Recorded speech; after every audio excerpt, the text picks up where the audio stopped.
வணக்கம் நண்பர்களே. தென்காசி விவசாயி இது பாருங்க, தூக்கிட்டு போகிறது வந்து நெல் மூடை, நெல் விதை. இது விதை நெல். இதை வந்து பார்த்திங்கன்னா கிராமங்களில் இதை வந்து ஒரு தெய்வத்துக்கு சமமாக பார்ப்பாங்க. பாருங்கள், இப்போ என்ன செய்ய போகிறோம் அப்படின்னா, இந்த விதை நெல்லை நம்ம தொட்டியில் ஊற வைக்க போகிறோம். ஒரு நிமிஷம் பின்னாடி காட்டுறேன். இதுதான் தொட்டி. ஆல்ரெடி 2 மூடையை போட்டாச்சு. இப்போ 3ஆம் மூடை.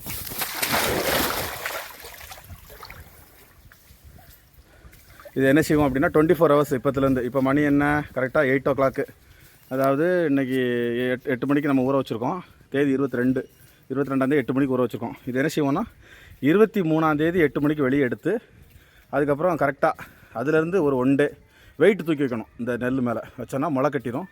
அதுக்கப்புறம் எடுத்து நம்ம அந்த வயலில் நெல்லை பாவுவோம். அது நெல்லை பாவுறதுலேருந்து அறுவடை வரைக்கும் நான் தொடர்ந்து வீடியோ உங்களுக்கு நான் போடுறேன். மறந்துடாமல் சப்ஸ்கிரைப் பண்ணி வச்சுக்கோங்க. தேங்க்யூ நண்பர்களே. நிறைய புதிய சப்ஸ்கிரைபர் வந்திருக்கீங்க. உங்கள் அனைவருக்கும் தென்காசி விவசாயியின் சார்பாக மிக மனமார்ந்த வணக்கங்களும் நன்றிகளும். தேங்க்யூ. God bless you.